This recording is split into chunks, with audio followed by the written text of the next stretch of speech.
say here. When you guys get the ball on the plus side, what can you do to improve?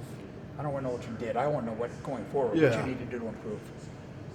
Yeah, I think the biggest thing for us is we've got to score. We're moving the ball efficiently, and it has been across the 50-yard line, 40-yard line more so. And the biggest thing is we got to stay out of negative yardage plays. I think as you look back and you look at the ones that, those are the things that have killed us. Whether it's been, a sack or a missed assignment or, whatever it may be. I think those are the things that kill all drives. It happens for us that they've happened a little bit more inside the, high red zone area that, we've got to do better there for sure. You guys I think you guys are top 40 in the country in third downs, but Brock said you have still told them don't press, because he's used to having Hakeem or David there, and maybe in a third down critical moment. Is that been your message? Just don't press at times. I think that's our message on every situation. Is run the scheme, and I think if everybody's doing their job, you always have a chance. And there's football, there's a lot of things that can happen. There's a physical side of it that sometimes you get beat. But I think that's in general. I think good offensive teams, they don't press. They find ways to kind of live within it in the scheme and understand the situation. And sometimes it is, in third and really long situations, sometimes we just have to know what we're trying to do and where we're at on the football field to make the best decision. So I think it applies to all downs, but obviously third down is a critical situation in football. So we try to pay great attention to what goes on third down, and third down's a whole different animal, than what you see on first and second down, and it changes dramatically week to week. So, I think that's always a big point of emphasis for us is, hey, listen, third down, we got to find what we think are the best ways to attack whatever it may be on third down, and try to be efficient. And efficient, isn't always going 20 for 20. It's playing the right style of football when you need to play it. How do you turn streakiness? I think against Monroe, you scored on 11 straight offensive possessions, 3 straight touchdowns against Baylor.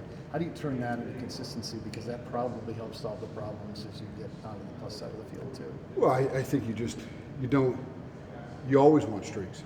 Yeah. I think that's the biggest thing of it. And, if I could tell you exactly what it is that you can always keep drives alive, then man, I'd be in good shape. But yeah, I think it's consistency.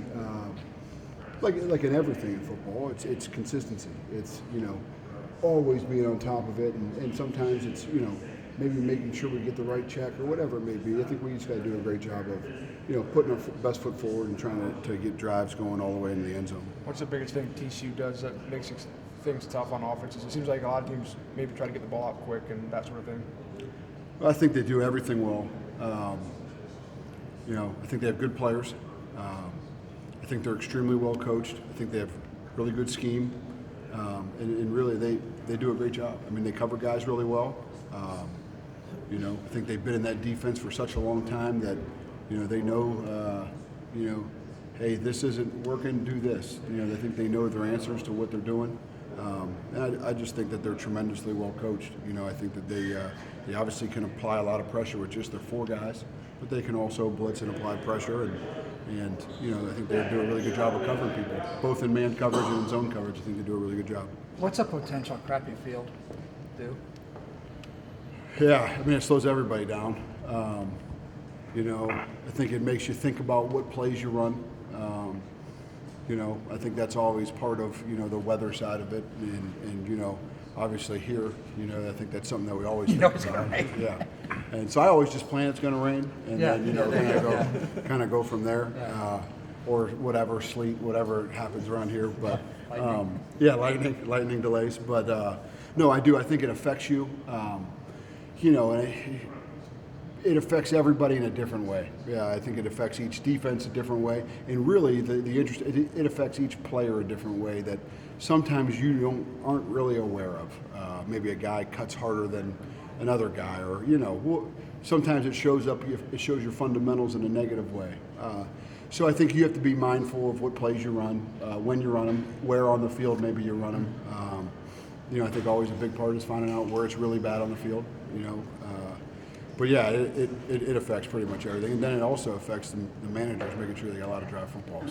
How do you find out where a bad spot is on the field? Like, do you call down your coaches on the field and ask what players are, what they're saying, or is it Yeah, something I you think see? you can tell a little bit standing water. You know, we're lucky, we're very fortunate we don't get much of it here. But yeah, I think there's always spots on a field that maybe collect a little bit more for whatever reason. Just being mindful, or maybe there's a place that got a little bit more wear. It's not a huge thing, but I think you have to be mindful of maybe areas on the football field. What do you think of the running game from Saturday? I know second half it's hard to probably judge because you had a pass to get back into the situation, but what did you think of it as a whole? Yeah, we got to be better, and I told our guys that, and I also told myself that I think we got to be better at running the football. I think we did some good things at times there, running the football. But we got to be a little bit more consistent there, get that going a little bit more. And then obviously, as you know, in the second half, probably a little bit of lack of consistency created that on our own part. And, we had to kind of go wild throwing the ball for a little while to get back in it. But yeah, I think that's, to play well running football, you always got to run the football well. With Newell questionable again this week, how has Olsen's development at center helped you, and also kind of helped you probably try in different groups for when Newell does get back? What's your best five kind of thing? Yeah, I think it really helped Cohen now having 2.5 weeks or so of playing center. I think it just helps him, overall, and like you alluded to, it helps our offense have a little bit more, just honestly, just a chance to give a guy a break now and again. When you play a lot of football at that position, it's hard. So I think him proving that he could do that, and we also feel really confident in Schweig's behind him, at center as well. So, but yeah, it's been good to see him kind of learn a new role and do well. Thanks, guys.